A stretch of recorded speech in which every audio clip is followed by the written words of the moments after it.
So, man, Carlos Jimenez, one thing I like doing with some of my friends, I got my buddy Ricky Tercios, won the Ultimate Fighter. We were looking back at some of his old amateur fight cards just for fun, and who pops up on the list? Carlos Jimenez. This is like a decade ago. And, man, this guy's been fighting for so long. I know he did take a pretty big break in between his amateur and pro career. But it's awesome to see him at it. You know, he's got a good record. He always fights his butt off. Yo, welcome back to another episode of Texas Underground. I am your host, JVaz. And as always, this show is brought to you by La Conecta. Make sure you check them out at shoplaconecta.com. They got the air fresheners, they got the stickers, they got the cut energy drinks para que andes al 100. They got the rolling trays for anybody out there that, you know, need it for their smoking supplies. Fuzzy dyes. Can the camera see this? No, they can't. And then they got all kind of custom air fresheners for you guys as well. So make sure you check them out at shoplaconecta.com. Also brought to you by GT Digital Distribution. If you're an independent artist looking to take your music to the next level, make sure you check them out at gtdigitaldistribution.com, and they'll help you take your music there. Joining us today, man, I was looking forward to this one because I mentioned on Facebook, not only do I know this guy since we were like, what, fucking 5th or 6th grade? I can't remember when y'all came to Waller. 6th grade. Something like that. It's 5th or 6th grade. And you know, it's cool to sit down. Like I said, it's kind of weird because I know you. So it's like, is this really an interview or we're just catching up? Joining me today, man, MMA fighter coming out of Fury with a 5-1 record. He trains out of 4 Ounce Club. Carlos Jimenez. What's up, bro? Throw the 4 out for everyone out there. How you feeling, bro? I'm feeling good, man. I just got off this 12-hour shift, so yeah. Yep. Yeah, it's one of them.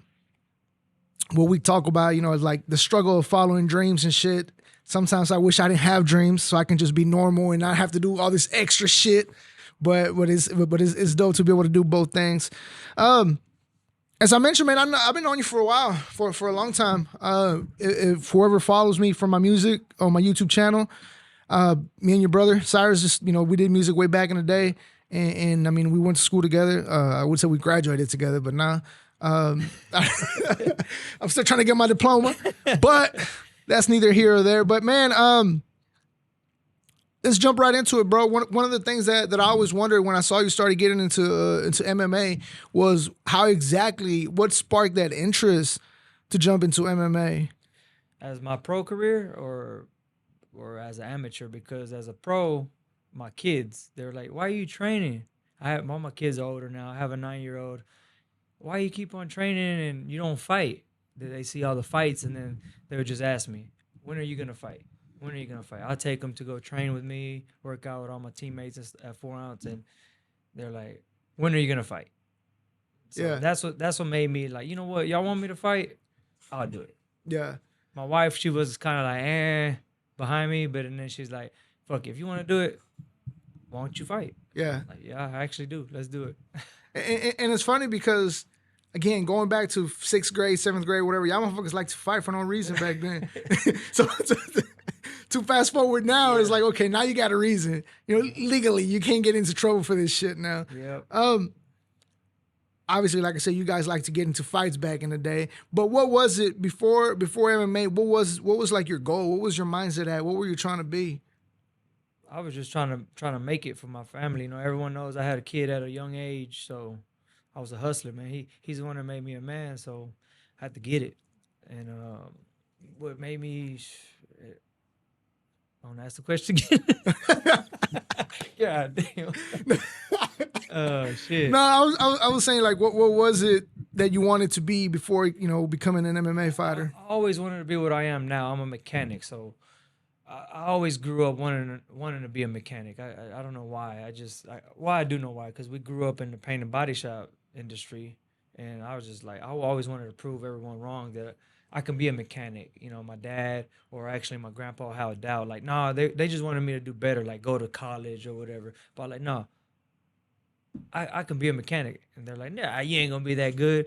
And I'm pretty decent, you know. And that's what I do. I wanted to be a mechanic. I never thought I would be a professional fighter. So until, you know, like my kids, they just bugging. I'm like, fuck it, y'all want me to fight? I'll do it. Yeah. So I just went ahead and went with it, you know. And I'm doing good right now. People hate on my style and just talk shit about it, but hey, I'm 36 years young, not old. So I still got a long ways to go. And the crazy, as we get older, when we were younger, we thought like the 35, getting close to 40 is like we're getting old. Yeah. But now that we're here, it's like, nah, bro. Like I feel now that when you turn into your 30s, you're barely getting your shit together. Yes. Like the 20s, you're still trying to figure life out, trying to figure out what exactly you want to do, and life is really out of control because for the most case, when you turn 18, you're basically considered an adult and don't really know what the fuck you're doing. But yeah, now 36, prime time, man. I say that because I'm 35, so if you're young, I'm young. I feel good. I mean,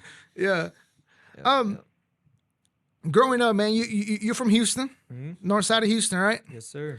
What was that like growing up out here in Houston, man? It was tough, man. Getting bullied at a young age, going down Hardy Street, people taking my bikes. I always had to fight. So Moody Park, same thing. You get jumped by the people from Irvington Court. You had to get it. Yeah. If you weren't about it, you weren't gonna make it out there in them streets, man. Talking about streets this, street that. No, they're gonna test you. Yeah. You have to. We grew up tough, They used to beat the shit out of me and my brother, and then we finally put our two together. We were jumping motherfuckers just to make it. We were little small, little scrawny little things. Yeah. Right? So, yeah, motherfuckers were skinny as hell, boy. Skinny as hell, boy. Yeah. One of the patterns that I've seen, and I don't know if this is by default or something, but you fight twice a year. Is that something that's? I try to get 3 in. It all depends on my schedule, so. I'm gonna try to do 3 this year. I'm already at 2.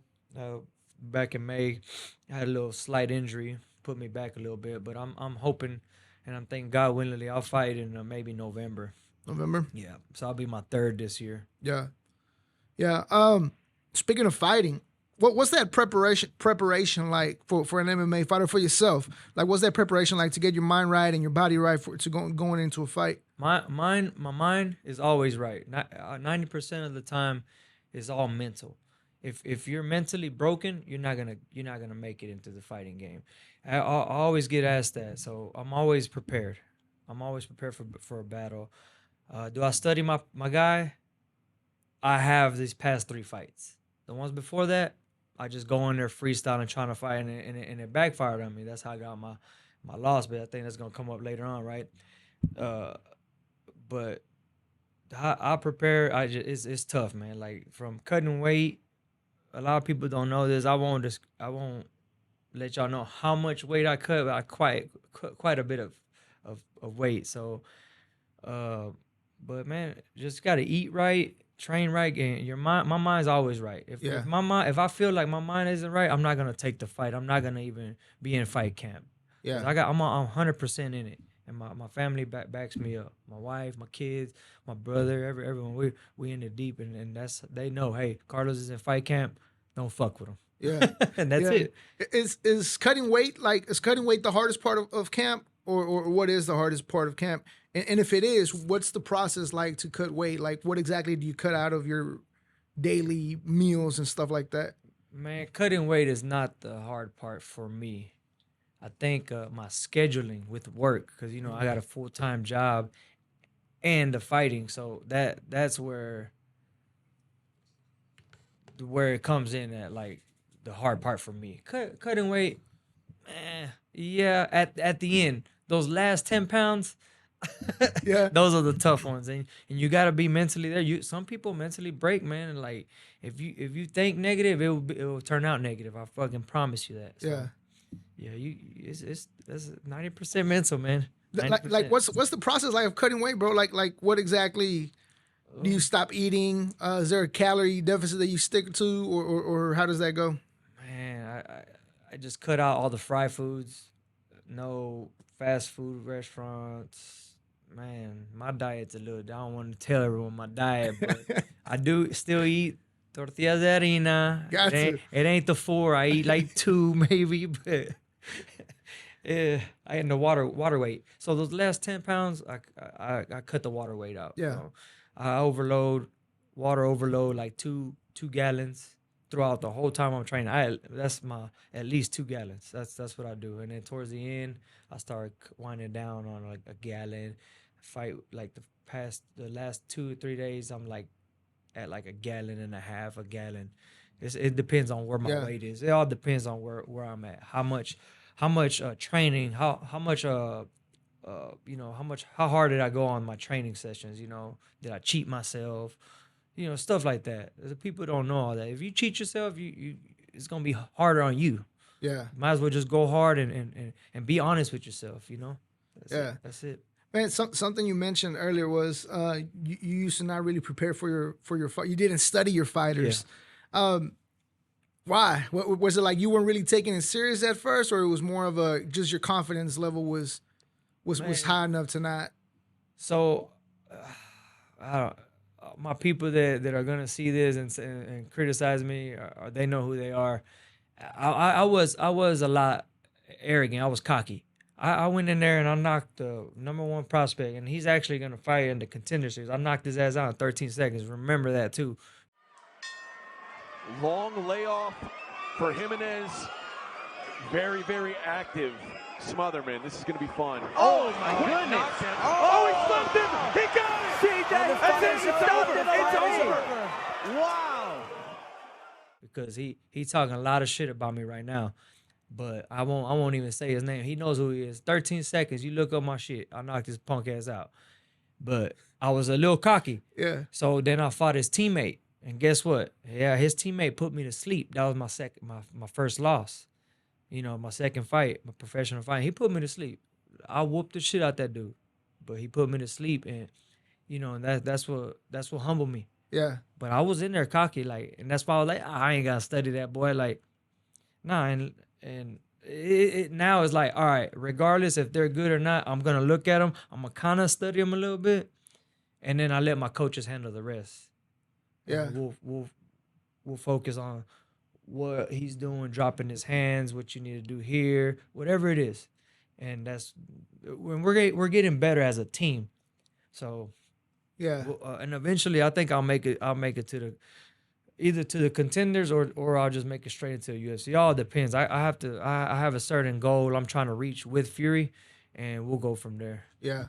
Let me ask you this though. Before we get into your first loss, you did say your first win was 13 seconds. What was that like, man? What was that feeling of your first win, especially since you said the dude was talking shit? And you come in here and finish in 13 seconds. What was that like? It was so real. It just, I get it.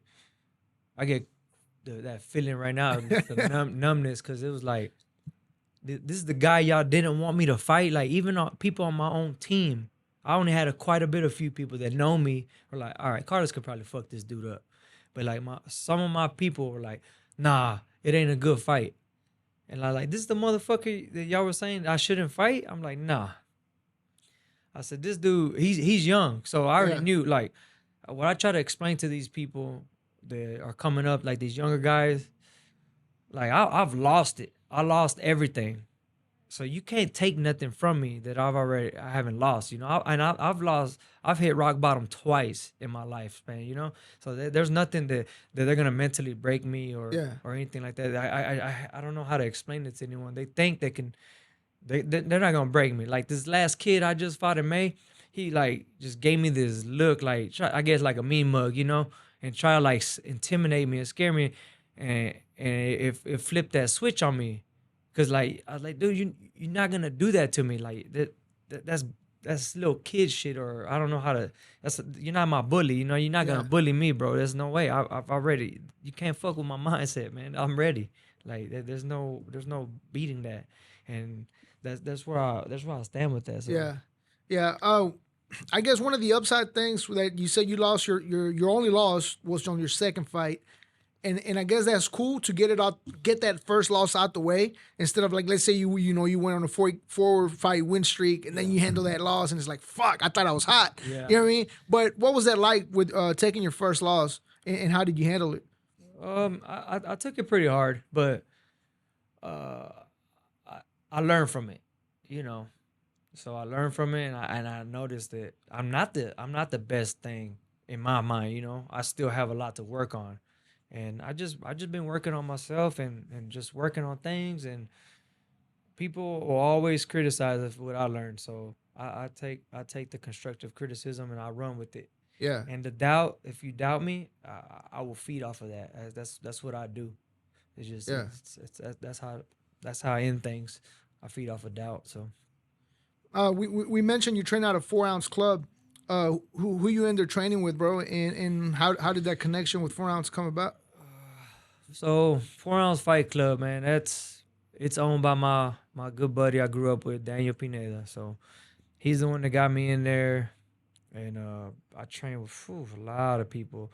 I got a certain circle that I deal with that train with me all the time. They support me, and it's all of them. There's too many to name drop, but number one person I train with the hardest is Carlos Jimenez, my brother, Dakota Hope, Jonathan the gentleman, Alden.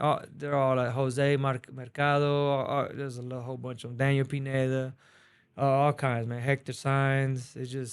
It's so many of them to name. I ain't come prepared for that, but it's a lot of them, and the ones that are trying to help me now, I appreciate it, and I appreciate everyone that helps me out, man. Yeah. You earlier you mentioned that. First, shouts out to Cyrus and Daniel. But you mentioned that people hate it on your style or hate on your style of fighting. What would you consider your style, and why are they hate? Like why the hate for it? I consider myself like a freestyle fighter, man. My head movement, I guess, my hands. I don't really know what they hate on. They some people think I'm not a stand-up guy. Some people say I am a stand-up guy. Some people say I'm good at wrestling. Some people, it's just whatever people think. But I feel like I'm a good freestyle fighter, man. The fight starts standing up, so of course I need to have some type of striking, and I feel that I can hold my own. Yeah. I want to fight a actual black belt in jiu-jitsu, since they're like, oh, you're just a blue belt, whatever. And those are the rankings, blue belt is lower for the people that don't know. But so I ain't shit in the grappling world compared to a black belt, but I hold my own. I roll with a few black belts, and they don't tap me or submit me or however you want to say, but it just, I don't know. I feel well rounded, man. I'm a freestyle fighter, so we can go wherever. And like I said, they just talk so much shit. And there's always gonna be people talking shit. Man. There's always somebody got something to say. Ideally, what do you prefer? Do you prefer to have a fight standing up, or do you rather take it to the ground? I rather take it to the ground, because I feel like if I get control of you, it's you're done. Because if I feel that I can control you for more than a minute or 30 seconds, then I'm like, okay, if I'm holding this guy for 30 seconds, control my breathing, get him down, and just listen to my corner. That's something I need to work on more, is listen to my corner. They say I listen very well. I feel that I don't, but here lately I've been listening pretty well. That's how I won my last 2 fights, by listening. That's my mom used to always say, listen. So shit, I'm listening. At some point I started listening. Is there a favorite strike or submission that you like to shoot for, during your fights? Some people think it's gay. I'll try to land a Superman punch and just fucking. Or a favorite submission is man, I like to do a Darce, land a Darce in a fight and see how that goes. Yeah. All right. So talking about the way people hate on your style, and then your first 2 opponents that you said were talking all that shit and whatnot. I guess you kind of lose respect for them at that point. But how did you feel about your last opponent, and how did you feel going into the fight and then after the fight? Because I feel like sometimes after the fight, I see a lot of these MMA fighters that kind of change their perspective on people or gain some respect just because of their toughness. Was that the case with your last opponent? No, that was not the case with him. I was supposed to finish him at least first minute or something in the first round, I believe, because he was on no level of mine at all. Like, a lot of people don't talk about the injuries, man. I'll tell you straight up, I had a really bad injury going into that fight back in May, and I'm just like, all right, I'm gonna pull, and then like, no, I'm not gonna pull out. it's just going back and forth, and then just take your training lightly, which, like I told you earlier, you have to go hard in training. So I would try to go hard, and it's like, all right, I got to cripple this a little bit, use crutches, whatever my training, and it's not how I train. So I went into the fight pretty hurt, and it was to the point where I was like, look, this motherfucker beats me. I don't know what I'm gonna fucking quit or something. I just, quitting's not in my vocabulary, but it's just like, that's how bad my injury was. Yeah. And I'm better now, and I'm just going through rehab and everything with my injury, but I should have finished that guy in the first round. Yeah. I finished him in the second round, triangle choke, but His opponent, Jimenez. Carlos looking for that triangle. He's fighting the wrist. If he can figure for his legs, he's going to have a real solid chance of finishing this fight. The downside of driving that pressure and trying to stack your opponent is you're driving yourself into these submission attacks, and it looks like Jimenez is starting to lock it up. I mean, he's got that figure four can be tighter. He's cinching it up. He's got the angle. I think we're going to see a tap here. I mean, this is deep. This is deep. Oh, man. Lopez looking to find some space. I don't think he found it. Now he's swept in the mount, getting beat up. Landing some elbows now, looking to finish here in this mounted triangle position. He's not quitting Lopez, though. Yeah, Lopez in a bad spot here. Oh, man. Oh, my. Then there's the tap. Oh, wow. He did eat some of my punches, but like I said, I wasn't planning properly, nothing. So, I mean, I do have some respect for him. I have respect for all my opponents that they respect me. So, anyone that's going to listen to this, if you respect me, I respect you. If you still talking shit, you on my shit list. Yeah. Especially if I beat you in 13 seconds, buddy. He said, buddy. Yes, sir. As far as the injuries go, though, like, being that you, like you said, you do have your regular job, and you mentioned working 12 hours. How do you handle injuries? Because I mean, just being at work for 12 hours is bad enough, especially with an injury, and then having to go train. How do you take care of your body for situations like that? Lots of vitamins, supplements, and babying the shit out of it through work, man. I am a diesel mechanic, so it's heavy equipment, heavy work. So, and just pray, pray nothing goes wrong, and just take care of it, man. I mean, a lot of it goes with the mental part of it. You think, estoy enfermo, I'm sick, or I'm hurt. You're always gonna be, babying that one injury. Just kind of block it out and just go upon my day, and that's how I get through them. All right, so with you having your personal life and obviously in the fighting world, bro, like myself doing that, I do the podcast, it's really hard to sometimes get my mind off this shit in a way of like, I really don't know how to get away from it, because when I hang out with my normal friends, that was when I asked me about the podcast. Yeah. And it's like, I'm hanging out with y'all because I don't want to know about the podcast. You know what I mean? Yeah. But I mean, that just comes with it. But as far as you go, what is it? What's your routine like to get your mind off of this, MMA world and just kind of remember, I'm just Carlos. This is my family, and the ring is not in the picture right now. What's that like? I think the only time I cancel it out or channel it out is when I'm with my wife, because my kids are all into MMA.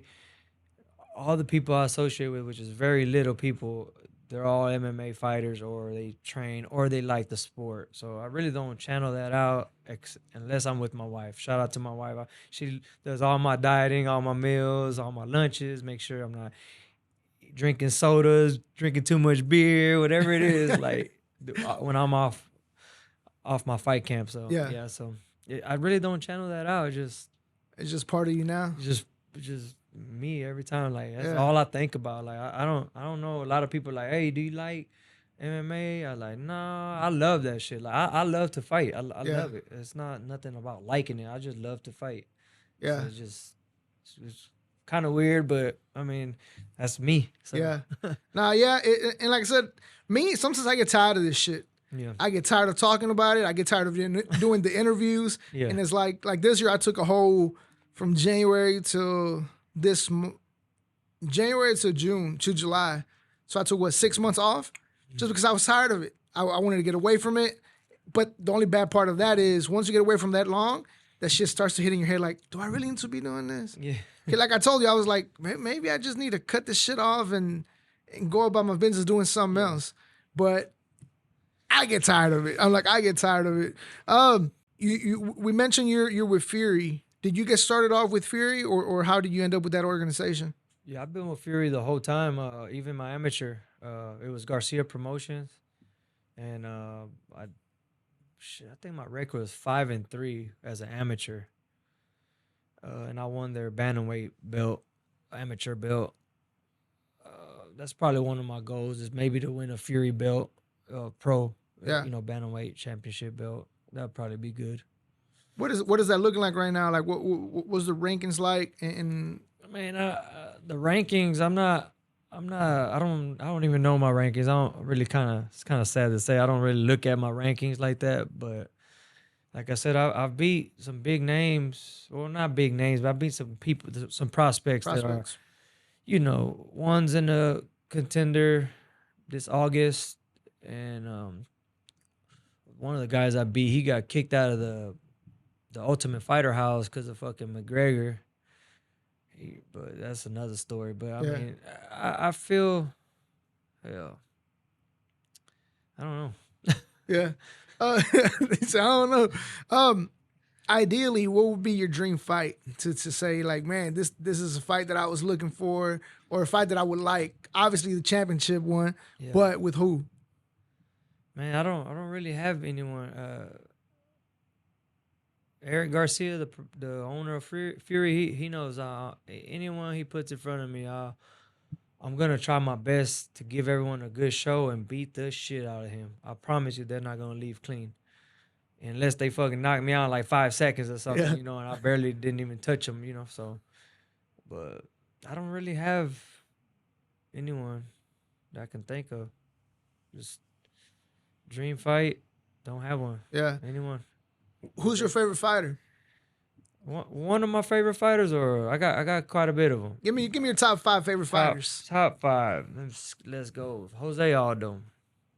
Aldo, yeah. Conor McGregor. I like him. He's a shit talker. Derek Lewis. He's my favorite, man. That's 3. Rafa. He trains with us. He's in the UFC, where he was in the UFC, and then Daniel Pineda. Yeah. So those are my top 5, man. So that's dope. As far as your next fight, I know you say you're healing from an injury right now, but is there like a set date to where you think you'll be good, and when could we possibly have your next fight? I'll be good in September, but my daughter's quinceañera is September 23rd, so I don't want to do any fight camps. That quinceañera's taking a toll on us, man. That's on a me, beating of its own. I'm gonna say October or November. I should be ready, like a set in stone fight. Yeah. But no, I'll be ready in September for sure. But I gotta. Yeah. Like I said, you gotta be 90% mental into it, and my mind right now is on the quinceañera. So. You did mention that your injury that you're dealing with, or that happened back in May, was pretty serious. Like, moving forward from that injury, is that something that's kind of like gonna bother you, like to think it might happen again? And and did this injury happen during camp, or was this like during a fight? It tweaked in camp. But it happened. It screwed up. It fucked up in the damn fight. Like, in the actual fight, you go back and look at the fight. I don't remember the minutes or whatever. But I had him on the ground, and I kicked him, and I just started. I backed off. Yeah. It hurt me pretty bad, and but yeah. Yeah. It moving forward, I think. What was the injury? Can you talk about it? It was my knee. Your knee. My knee. Moving forward, just with therapy, man, and just rehabbing it, it's good. I just got to make it stronger. There's no tears. We did MRIs, 2 MRIs, because I just didn't believe the first one. Like, there's no way. It has to be something torn, which there's nothing torn. So yeah, that's good. I'm grateful for it. I'm not complaining about that. Yeah. So, but yeah. Yeah, there was a fight that I saw. Speaking of knees, I believe you were on the ground, and then I don't know what the hell you did or how the fuck you did it, but I don't even know how to explain it. I'm trying to clip the video and put it on here if I can find it on YouTube, but you might know what I'm talking about. The guy's leg was like this, and then somehow you ended up getting his leg like in a leg bar or whatever the fuck it's called. Yeah.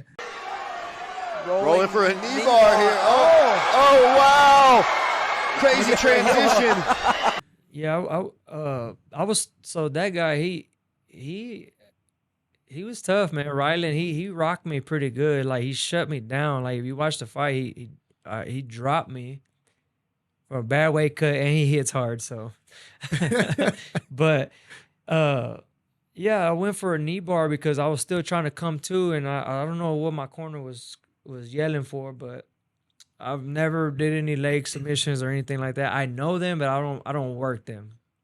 So I went and looked at my corner, and they're like, go for it, go for it. I'm like, man, are you serious, man? I'm looking over at them. I'm like, all right. So I went for it.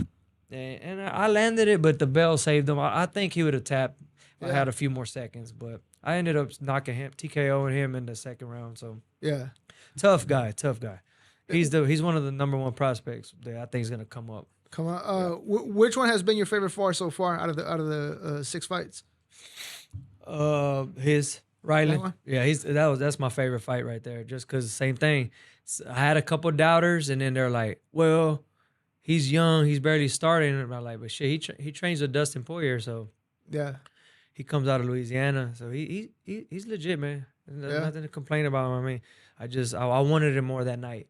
You know, that's just how I came out with the win." Man, I know you've mentioned a couple of times that most of this shit is all mental. What's going through your mind as soon as that bell rings? Like, what are you feeding off of at that time as soon as the bell goes off? Oh man, just straight instinct. I guess I'm feeding off of that. It's our motto at 4 Ounce Fight Club is kill or be killed, and that's how you got to set your mind. And yeah, that's my crazy ass. I've always been like that, so I fell in love with that motto, kill or be killed, man. So you gotta when I did have a boxing coach, he always told me you gotta be first and be last. I never understood that till now. So you gotta be first and be last. Fucking Ricky Bobby. Yeah. I still don't get it. What does that mean? what does that mean? No, I'm serious. What does it mean? Because obviously you gotta be first or last. Like, yeah. But what are you talking? Yeah, I'm like, but now I get it, you know. So you gotta touch them first and make sure you're touching them last. You gotta get in between them. So once you touch them, that's it. Yeah. Okay, that makes more sense. I was like, wait, that's a fucking reference from Ricky Bobby, bro. Yeah. I don't get it. I'm like, I don't get it. Yeah, you gotta touch them first. Yeah. So as we mentioned, your record right now is 5-1. You do say you know people are telling you you're up in age. You're only 36. What's the ultimate goal besides obviously getting a championship fight? But what's the ultimate goal right now? Right now, is just keep on winning. My goal now, I just like the feeling of finishing someone. So I'm gonna try to finish them like every fight. So anyone signs that contract, just know that we're gonna go till I finish you, or you finish me. But that ain't the way I think. So I'm gonna finish them. That's my goal. Once I get this, hopefully I get the championship fight. Or I get a last minute call. They're like, "Oh wait, this guy's 6-1," or "Hey, this guy's 7-1. Let's get him a quick fight in the UFC." They'll be like, "Hey, come on." Yeah. And we'll talk to my coaches, and I'm sure they'll be like, "Yeah, fuck it, go," because I'm gonna fight. I'm gonna go. Speaking of UFC, what's that process like? Being that you are with Fury right now, what is that process like to go into UFC, or how does that work? I have a 4-fight contract with Fury. I think I have 3 left in the contract, or 2. Maybe 2. I gotta look back at it. But if the UFC was, let's say, I fight in November and I win, if the Fury calls me, if UFC calls me, then Fury will allow me to go. That's so his basically be under contract with two of them. Like you still have to fulfill I think it'll void the contract with Fury, because that's his ultimate goal is for Fury to get you to the UFC. Gotcha. So that's like a stepping stone to get there. Oh, okay. So it avoids that. Okay, I was thinking it would be like just to have a fight with us, but you can go fight in UFC, but you have to come back and finish your contract with us, type shit. Yeah, no, I'll always have a home with Fury. I always have a home with Fury. If let's say they do call me last minute, it's we're gonna give you a 1-fight contract, and I lose in the UFC, right? I'll still have a home with Fury. They'll be like, hey, fucking Carlos, come on, come back. Yeah. Earlier you mentioned, I can't remember if it was off camera or on camera, that you were happy about your 5-1 record, and because you say you didn't think you were gonna come this far. Yeah. What did you mean by that? What did you think it was just gonna be? Because obviously, like you say, your kids are the ones that pushed you into it. But what was your mindset starting off fight one? I don't know. It just I went with the flow. So and kind of like I do in fights. When you asked earlier about I don't study the people that I'm fighting, is I kind of I try to adapt to them, and which I do. I adapt to any kind of situation. That's just how I've always grown up to. So just adapting to it, Yeah.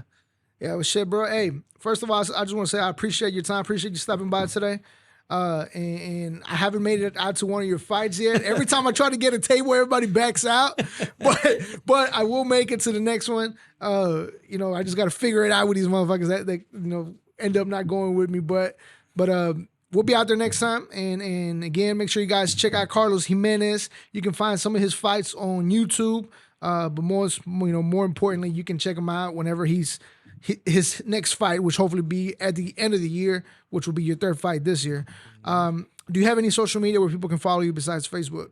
Instagram, CJ Jimenez, I think it's the same as the Facebook. I don't know why they switched my name like that. I'm Carlos Jimenez, but they're like CJ Jimenez, and some of the fights you can find them on UFC Fight Pass if someone has an app. UFC Fight Pass. I think 4 of them on there. Dope. Yeah. Yeah, it's funny you say that about Instagram, because I was the other day, by the other day I mean like a year ago, they asked me like, do you keep in touch with Carlos and Cyrus? I was like, man, I keep in touch with one of them. I said, I don't know which one it is, but it says C. Jimenez. I like, it could be Cyrus or Carlos. I think that was mine. They switched my damn name, so. Cool. Now, but shit, once again, ladies and gentlemen, this is my boy Carlos Jimenez. Make sure you check him out on Instagram. Check him out on UFC Fight Pass. And again, 5-1 record coming out of 4 Ounce Club out here in Houston, Texas. Appreciate your time, brother. Yes, sir. Like, damn.